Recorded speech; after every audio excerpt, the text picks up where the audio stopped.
con mi personalidad solitaria y aventuresca. Y también por falta de dinero, en estas vacaciones agarré mi mochila y me puse a caminar. Así llegué al Parque Nacional La Campana, no muy lejos de Santiago.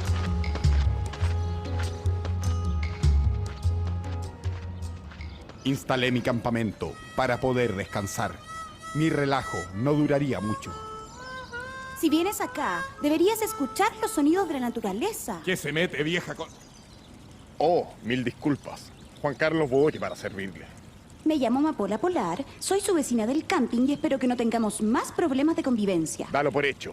Incluso me encantaría invitarte a almorzar, si no es molestia. Está bien, pero solo como verduras verdes y frutas secas. ¿Qué te parece, preciosa, si hacemos una buena fogata para cocinar? Si hacemos una fogata, debemos recoger la leña que está en el suelo. Además, la leña debe ser más delgada que el ancho de la muñeca para que se queme entera. Se deben hacer fogatas sin dejar rastro. Es muy importante apagar bien el fuego. Amapola era realmente atractiva, pero también una fanática de la naturaleza. Ahora voy a lavar la loza en el río. ¿Estás loco? Para cuidar la pureza de las aguas, hay que lavar a más de 60 metros de los ríos y lagos. Los detergentes contaminan el agua y para que tú sepas, los peces no comen ni arroz ni fideos.